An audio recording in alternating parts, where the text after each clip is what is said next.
Eh, bueno, seguimos grabando. Lamentablemente se cortó de vuelta internet recién. Eh,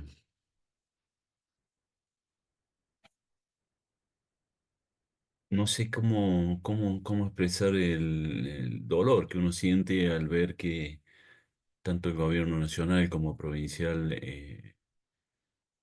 subestiman el rol del Estado eh, en todos sus aspectos y todas las tareas que éste desarrolla.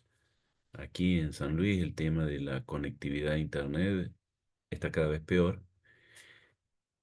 No sé qué piensan las autoridades. Creerán que es un lujo que se puede prescindir.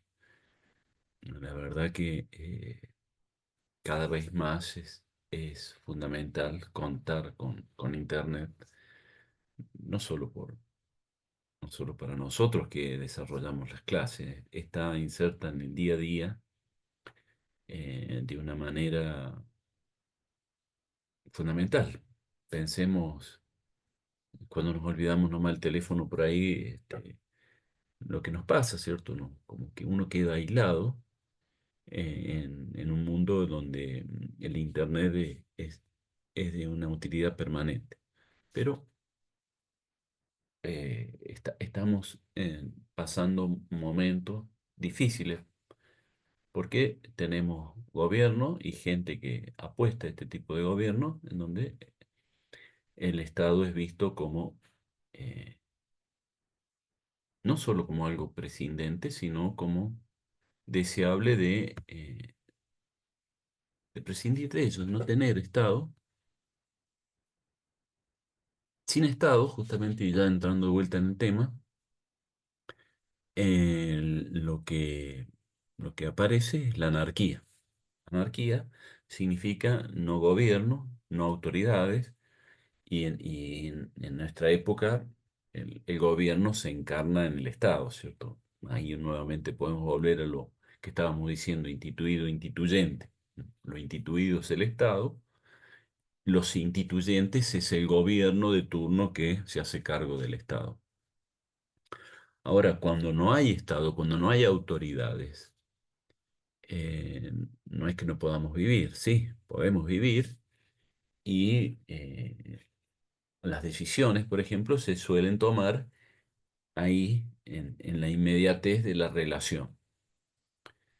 Se valora, por ejemplo, lo que se denomina una sociedad contractual. Hacemos un contrato y nosotros decimos que está bien, que está mal, que vamos a decidir, sin que nadie venga desde arriba, desde hace tiempo, a decirnos qué hacer, cómo hacer, qué pasa si no lo hacemos.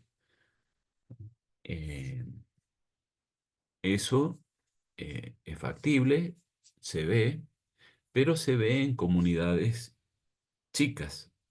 Acá mismo en San Luis hay grupos sobre todo además son jóvenes, que eh, deciden hacer una vida aislada de la ciudadanía, de las ciudades, eh, más en contacto con la naturaleza, de autoabastecimiento. Ellos cultivan, hacen artesanías, crían animales, hacen sus casas y casi cotidianamente van planificando qué es lo que hay que hacer, quién lo hace, cómo lo hace, etcétera.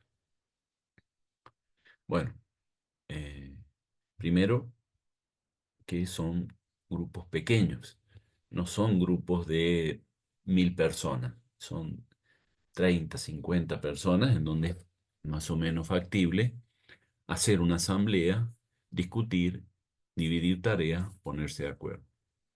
Y después, lo otro que hay que señalar es que por más que no estén en una ciudad, eh, o la necesitan permanentemente.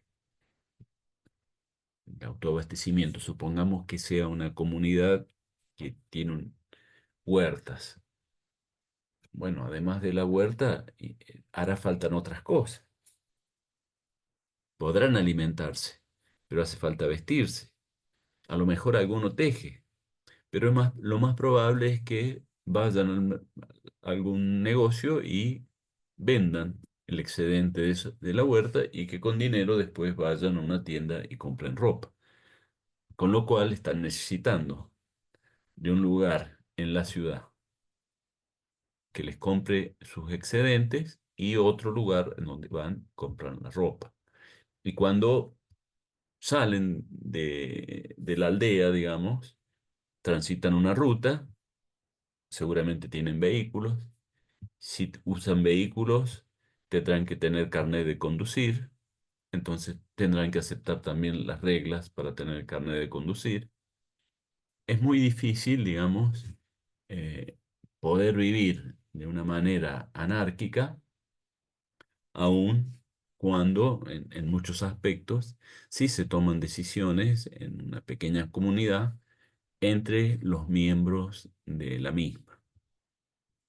Bueno, la anarquía, ha habido movimientos anárquicos desde hace muchísimo tiempo, sobre todo cuando empiezan los procesos de revolución industrial. Los primeros obreros que protestaban no eran socialistas, sino anarquistas. Esa rebelión de los trabajadores frente al dominio de los patrones tenían una concepción anarquista, lo que se conoce y sigue en esas líneas, ¿no? Anarquismo de izquierda. También están los anarquistas de derecha. Eh, ¿Y cuál es la diferencia, digamos, entre ser anarquista de izquierda con ser anarquista de derecha? Bueno, que los anarquistas de izquierda suelen ser más radicalizados en el sentido de que este, no legitiman ningún tipo de autoridad ni ley. En cambio, el anarquista de derecha plantea, por ejemplo, que la propiedad privada tiene casi un orden sagrado, un orden natural, que debe respetarse de cualquier forma, ¿no? Mientras que el anarquista de izquierda dice, no, la propiedad privada consagra también un tipo de autoridad en los poderosos. Entonces, en torno a la propiedad privada es que se generan estos anarquismo de derecha, anarquismo de izquierda. Pero tanto uno como otros, ven al Estado como el enemigo, el que no nos deja vivir tranquilos. En Argentina tenemos los dos anarquismos, ¿m? Eh, pero no se autodenominan anarquistas, aunque en gran medida lo son. El anarquismo de derecha, de la Libertad Avanza, el anarquismo de izquierda, del Partido Obrero, por ejemplo, o el troquismo, con- que tiene una simpatía importante con movimientos anárquicos. Bueno, eh, personalmente, bueno, ya se han dado cuenta, no me gusta el anarquismo ni de izquierda ni de derecha. Creo en el Estado, creo que cumple un rol fundamental en la organización social, que no se puede delegar en privados, ni en el más fuerte, ni prescindir de eso. Esa es mi posición. Cuando se habla de universidades, algunos autores teóricos, como Annie Mach, destacan en el Power, dicen las universidades son como anarquías organizadas, lo cual supone una cierta paradoja decir anarquías y organizadas. Estamos hablando de qué son las organizaciones en donde hay un elemento de prescripción, de delegación de autoridad, de jerarquía, de normas, de utilización de recursos, etcétera, que no es anárquico, ¿no? La organización es como un contrasentido de la palabra anarquía. Sin embargo, estos autores dicen la universidad es como una anarquía organizada, es decir, una anarquía temperada, si se quiere, moderada. ¿Y por qué? Porque son instituciones en donde la libertad juega un papel muy destacado. Los docentes, los alumnos, las autoridades, la institución misma hace de la libertad un valor identitario. Ustedes quizás han escuchado hablar del concepto de autonomía universitaria, que viene de la reforma universitaria de 1918. Ya lleva más de 100 años, una reforma hecha por los estudiantes en Córdoba, que las reformas que ellos implementaron al sistema universitario, aún hoy, en muchos aspectos, perdura, en donde la autonomía, que significa la libertad, fue un elemento central. ¿Libertad frente a qué? Libertad frente al Estado, libertad frente a las empresas, libertad frente a la iglesia, libertad frente a los sindicatos, libertad frente a los partidos políticos, libertad frente a cualquier poder externo que quiera manipular, orientar, conducir a las universidades. La universidad es una de las pocas instituciones que tienen autonomía. Los gobiernos provinciales también tienen autonomía, el Poder Judicial tiene autonomía, el Banco Central tiene autonomía, pero también nosotros tenemos que indicar que en nuestra historia política argentina hemos tenido gobiernos con poco respeto a la autonomía de estas instituciones, ¿no? Incluso gobiernos que se dicen o se identifican con la libertad. Actualmente, por ejemplo, tenemos un gobierno que se dice libertario, sin embargo, el Banco Central lo utiliza como una oficina más dependiente del Poder Ejecutivo. El Banco Central debería, como su normativa lo establece, tener autonomía del Ministerio de Educación, del presidente, y regularse con independencia del Ejecutivo. Bueno, obviamente que no es así. Autonomía, entonces, es algo característico del sistema universitario, por eso somos los universitarios los que elegimos los rectores, los decanos. Ustedes eligen, nosotros y ustedes formamos parte de los cuerpos colegiados, que son como las legislaturas, por utilizar una metáfora, una similitud, del gobierno en la universidad. Nos autogobernamos. Y en ese sentido, entonces, desde allí, desde esta estructura de gobierno, hasta la cotidianidad de las cátedras, en donde los docentes eligen los temas para enseñar, la modalidad de enseñanza, dan libertad también y los alumnos utilizan su libertad para aprender lo que les parece útil y no aprender lo que no, para reelaborar esos contenidos y expresarlos a su manera, eh, para, en fin, para solicitar cambios al diseño curricular. Los alumnos tienen libertad, los docentes tenemos libertad, y todo eso se va reflejando en el día a día, y por eso se dice que a veces las universidades son un tanto anárquicas, ¿no? O anarquías organizadas. Bueno, más allá del comentario eh, de las universidades y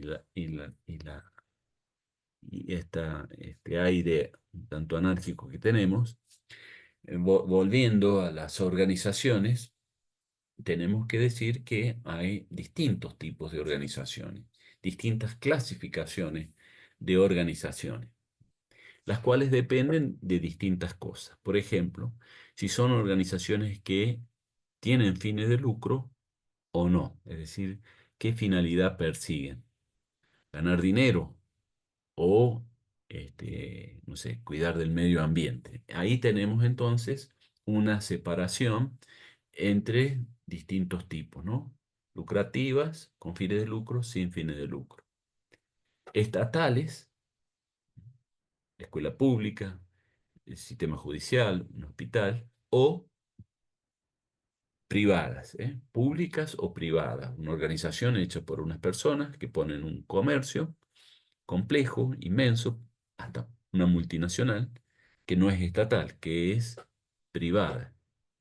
Y dentro de esta distinción público-privado tenemos también ciertas relaciones en organizaciones, porque puede ser, por ejemplo, una institución pública, pensemos en una escuela, en donde el mismo Estado delega su gestión en, en un grupo de personas privadas, ¿no?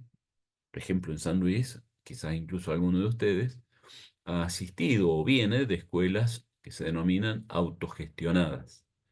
Esa escuela son públicas, el Estado las ha creado, tiene su marco normativo también pautado por el Estado, por la legislatura, y da dinero a un grupo de personas privadas para que las gestionen. Estas personas son las que contratan los docentes, mantienen el edificio y todo lo que implica la administración del día a día.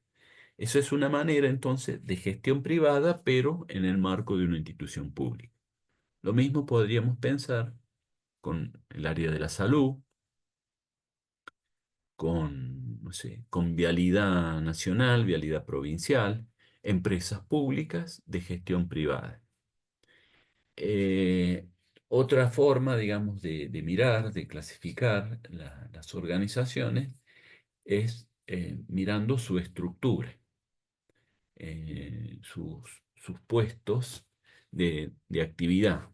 Si los mismos están jerarquizados, como si tratase de una pirámide, o más bien hay una cierta horizontalidad en su forma de organizarse. Piramidal, digamos, jerárquica o más horizontal. Un ejemplo, ¿cierto? Una organización de tipo militar, claramente hay una estructura piramidal muy clara. General, coroneles, bueno, no sé cómo es la pirámide, ¿no? Capitanes, sargentos, soldados. Nosotros en la universidad también tenemos una estructura bastante piramidal. Profesores titulares, adjuntos, jefe de trabajo práctico, ayudante de primera.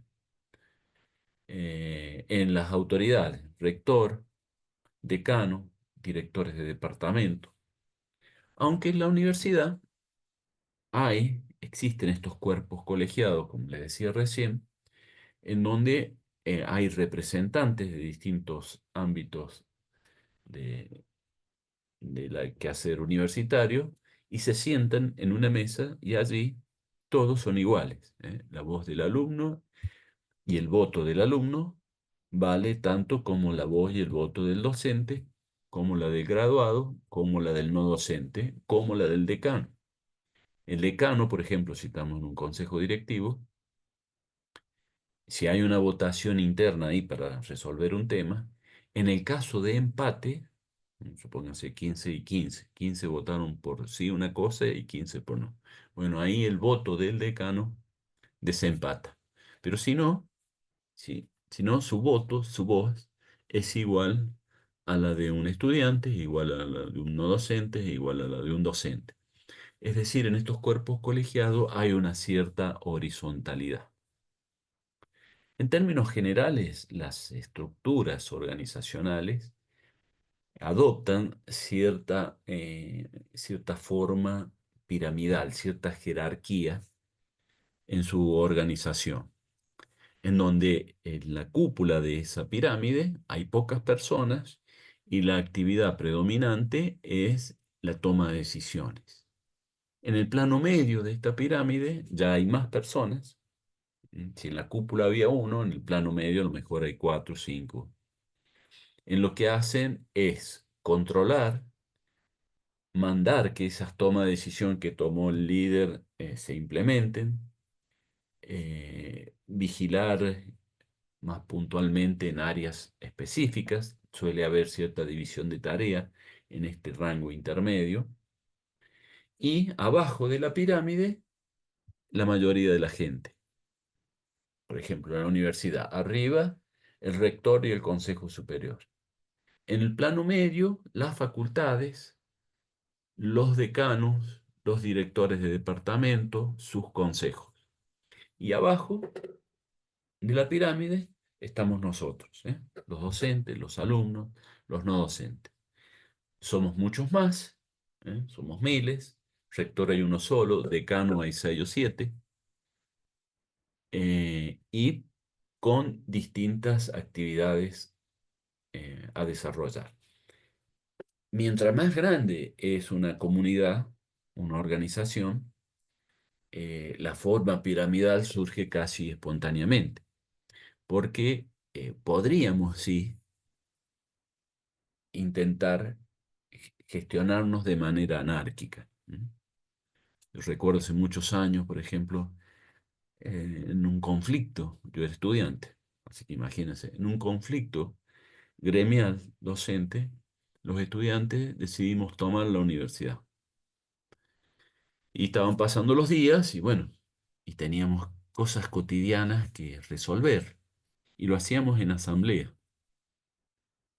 Y además, la universidad en ese entonces tenía 2 o 3 lugares físicos, no estaba concentrada en un solo lugar, sino en distintos lugares de la ciudad. Y todos estaban tomados.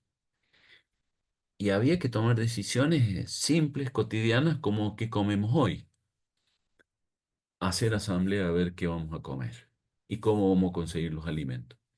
Bueno, se nos pasaba toda la mañana debatiendo hasta tomar una decisión y después tratar de articular la decisión con la que tomaba la gente de otro edificio, hasta que nos dimos cuenta que era mejor formar una comisión y delegar en esa comisión la responsabilidad del tema de la comida, ¿eh? Y que decidieran ellos, que hicieran las compras ellos, cocinaran, etc. Entonces, la delegación del proceso de toma de decisión y de actividad surge cuando hay muchas personas y se torna a veces poco operativo estar decidiendo todos los temas, ¿no? Entonces, la estructuración piramidal, la estructuración que supone delegar, confiar en otros, algo que después nos va a impactar, bueno, parece inevitable, ¿cierto? Ahora, claramente que están estos planos intermedios. Uno puede delegar, pero también eh, controlar a quien ha delegado esas actividades, cambiarlo, pedirle rendición de cuentas. ¿Mm? Es decir, no es que el hecho de que uno delega algo ya significa que ya se resignó y que el otro decida lo que quiera. No, el poder, desde que se cambiaron las monarquías por sistemas republicanos, el poder es de la gente, el poder es del pueblo. Pero se complica, y por eso esta frase que dice, el pueblo no gobierna, sino por medio de sus representantes. Pero el poder está en el pueblo. Así como puso un representante, puede, debe además, estar atento, controlar a quien ha delegado ese poder. No es cuestión de desentenderse. Bueno, es culpa del gobierno. No, vos has delegado poder en ese grupo de personas. Ahora fíjate qué es lo que hacen, ¿no? La delegación de poder no significa delegación de responsabilidad. Entre paréntesis, ¿cierto? Aquellos que han votado este gobierno no pueden lavarse las manos ahora. Tienen que estar atentos. Si están conformes o no están conformes. Quienes no lo hemos votado, yo no lo voté, yo no me siento responsable.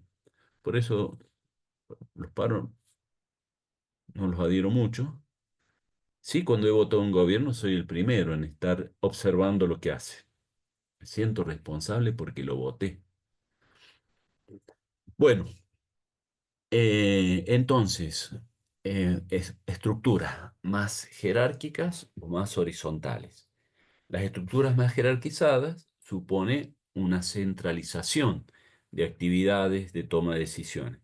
Mientras que las más horizontales supone una descentralización. Descentralizar significa que las distintas unidades operativas toman decisiones por sí, tienen autonomía, cada unidad operativa tiene mayor autonomía.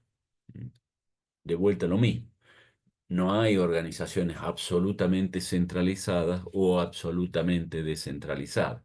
Siempre hay algún tipo de combinación, pero puede haber un predominio de una estructura centralizada o descentralizada. La cuestión es también saber qué hay que centralizar y qué descentralizar. A veces las medidas más abarcativas del conjunto se centralizan. Es un cuerpo político en donde un grupo de personas toman decisiones para el conjunto. Ahora, las decisiones más cotidianas del día a día, más operativas, se debe a veces descentralizarse.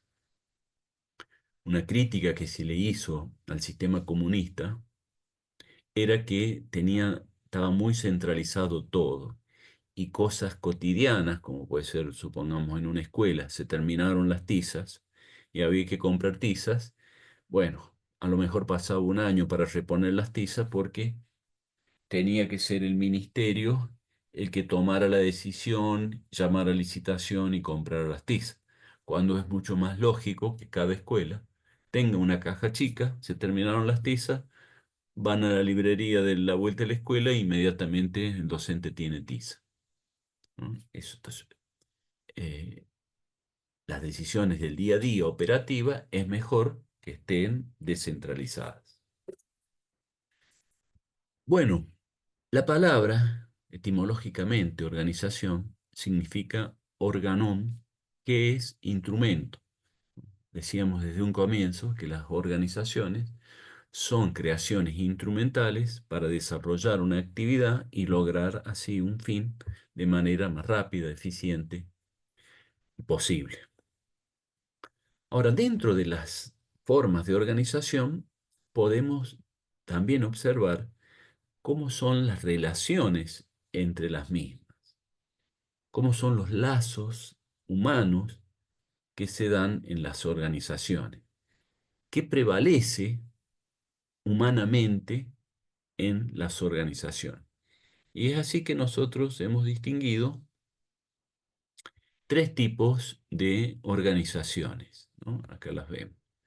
De tipo comunitaria, de tipo económica y de tipo institucionalizadas. Y en este gráfico que está acá vemos que se relacionan entre sí. ¿Qué son o cómo son las organizaciones de tipo comunitaria? Bueno, nosotros ya hablado del concepto de comunidad, así que lo que decimos ahora es un poco repaso, ¿no? Las comunidades se caracterizan porque los vínculos son vínculos eh, de confianza entre las personas. A veces se denominan relaciones cara a cara. ¿Por qué? Porque uno conoce con quién está interactuando. No son desconocidos. No es la que se da, por ejemplo, o la que predominan en las grandes ciudades, que uno no conocía a nadie, incluso a veces ni a los vecinos de los edificios. En las comunidades, sí, se conocen todos, se reconocen y son semejantes a lo que podríamos decir una familia extensa.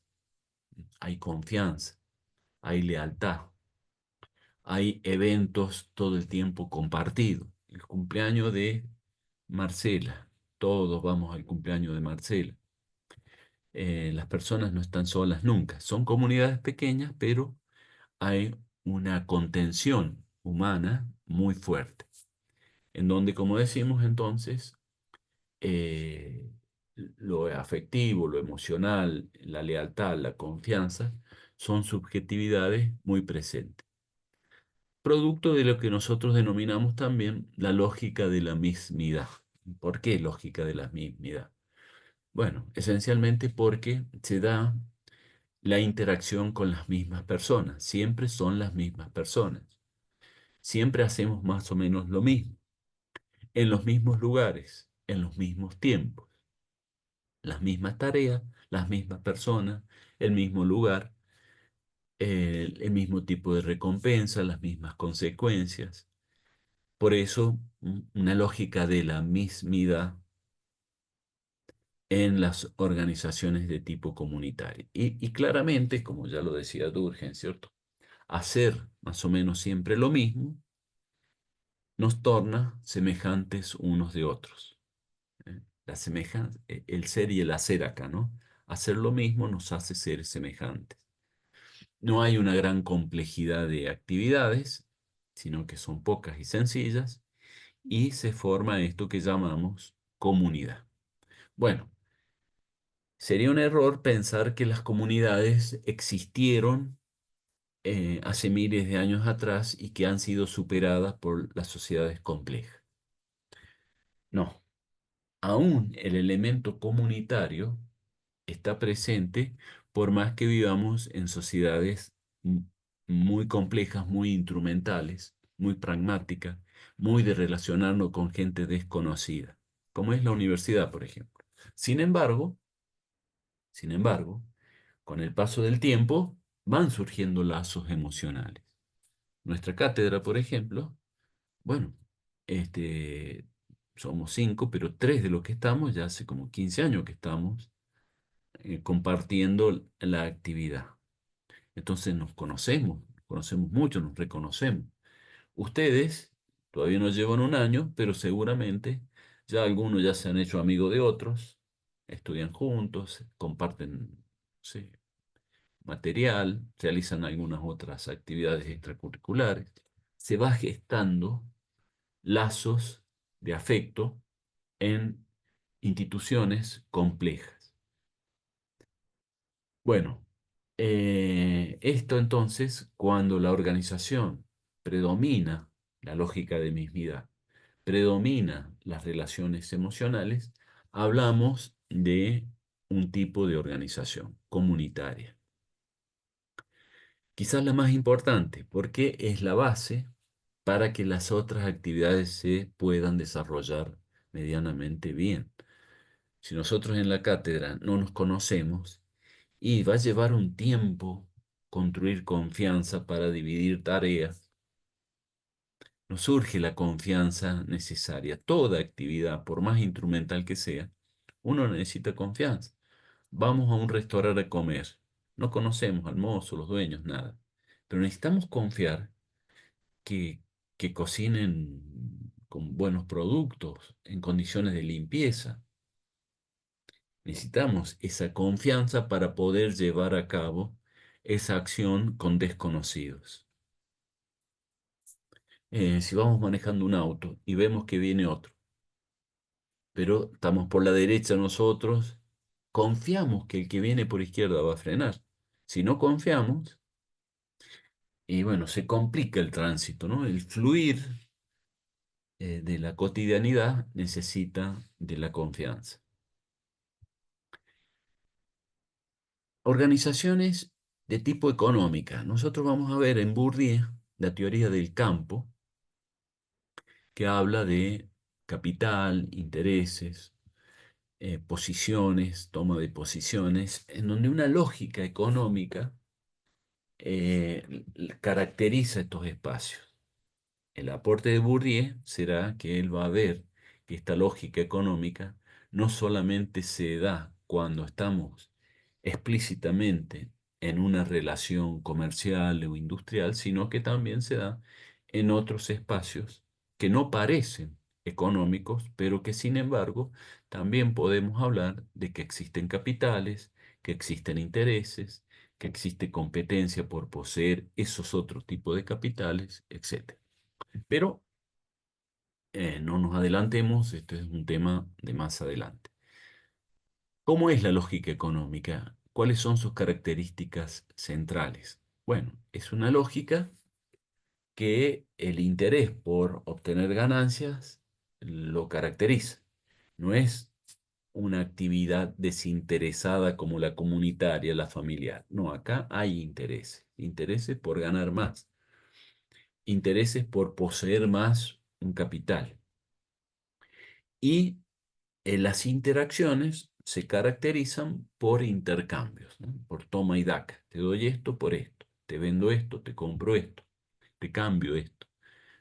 Los intercambios eh, caracterizan esta dinámica, ¿no? No solamente intercambio de un objeto por otro, un trueque directo, ¿no? Te cambio esta bici por el monopatín, sino intercambios mediados por símbolos como es la moneda. Intercambios también de actividades por objetos. No sé, viene alguien corta el pasto y en vez de recibir una paga por esa actividad, se lleva, no sé, unas cubiertas que estaban allí. Un trueque de actividad por dinero, actividad por objeto, objeto por objeto. Es decir, intercambio de bienes y servicios por dinero o por otros bienes y servicios.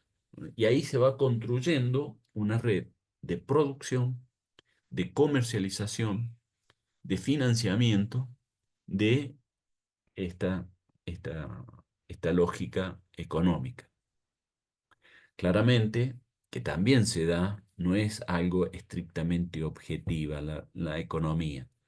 Necesita de la confianza, como decíamos recién, necesita de un interés de las personas por producir, necesita de necesidades también, que uno quiera dinero para subsistir, necesita de un dinamismo, con lo cual eh, hay una subjetividad que dinamiza esa relación objetiva. Y también, por supuesto, que en torno a todo esto hay derechos, hay obligaciones. Si yo contrato a una persona para que me haga un trabajo, tengo que retribuir ese trabajo adecuadamente. No puedo yo que me trabajo un mes entero y pagarle 5.000 pesos. Bueno, conformate, che, es lo que tengo. No. ¿Eh? Hay leyes que protegen tanto al trabajador como a quien contrata en este caso, ¿no? Porque si uno contrata un trabajo y si lo hacen mal o lo hacen a la mitad, tampoco ese trabajador puede decirle, págueme lo que habíamos dicho, no.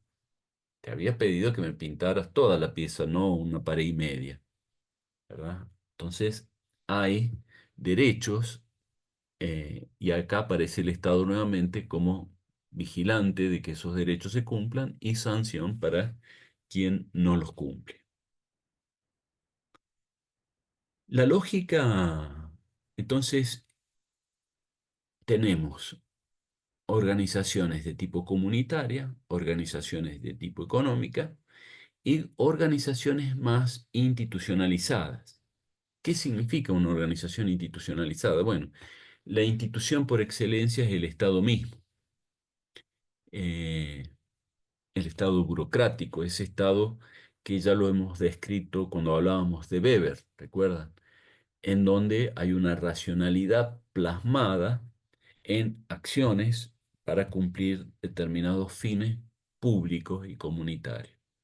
El Estado es esa organización que asume las tareas que hacen al bien común, al conjunto de todos los ciudadanos de un lugar. Esas tareas están atravesadas por normas, por reglas. No es que viene un monarca y hace y dice lo que quiere, ¿no? El Estado soy yo, no. El Estado necesita de mandatarios, de autoridades que cumplan esas tareas, pero las mismas están prescriptas en reglamentos, en leyes, en normas. Se deben cumplir. Y hay recursos que se utilizan para cumplir esas tareas. Hay salarios que están pautados. Las personas que entran a trabajar son personas que entran por un sistema también público. No entran los parientes a trabajar en el Estado, sino que entra quien más capacidad tiene para desempeñar esa tarea, o al menos así debería ser, ¿no? Muchas veces se distorsiona el ingreso al Estado y no solamente entran parientes, sino que lo que vemos mucho que entran son los correligionarios, es decir, la gente del mismo partido que ha ganado una elección y que conduce.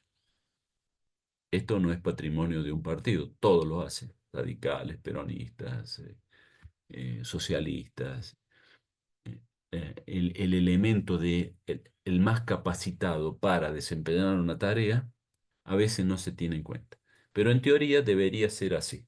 La burocracia establece eso. La capacidad para el desempeño de la tarea debiera ser el criterio de selección de esos trabajadores.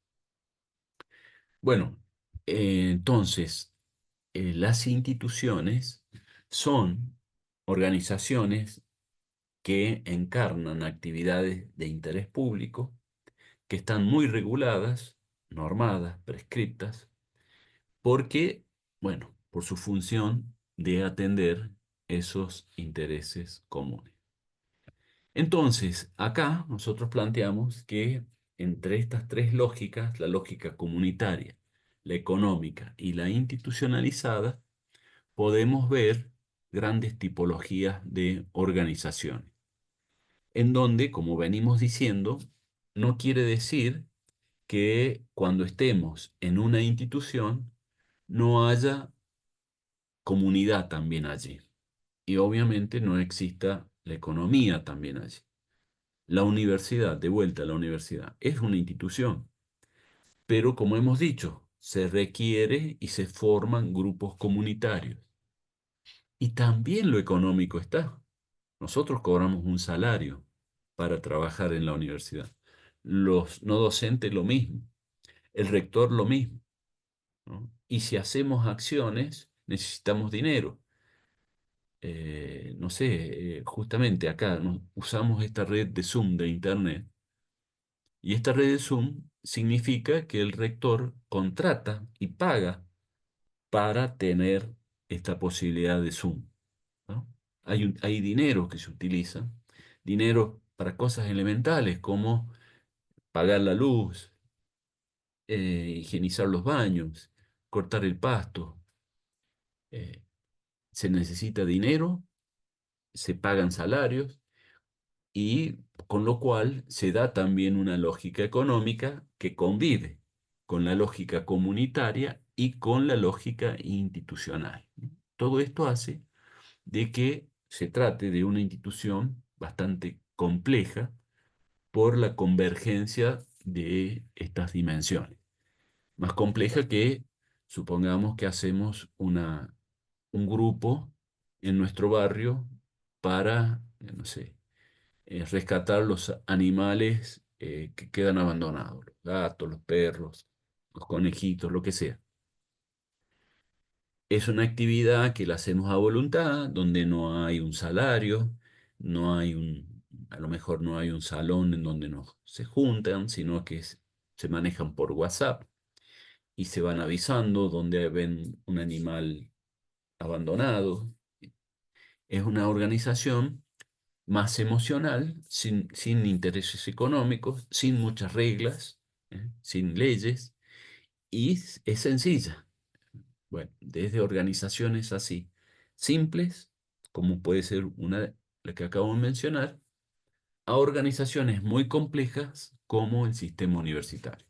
Las universidades, a mi modo de ver, son una de las organizaciones más complejas que hay dentro de la sociedad en su conjunto. Bueno, por suerte hemos podido, por lo menos en dos tramos, terminar esta clase por este problema de conectividad, ¿no? Esta es la segunda parte entonces de la clase de organización y con esto terminamos. Nos veremos el próximo lunes. Esperemos que nos podamos comunicar sin, sin problemas de conectividad.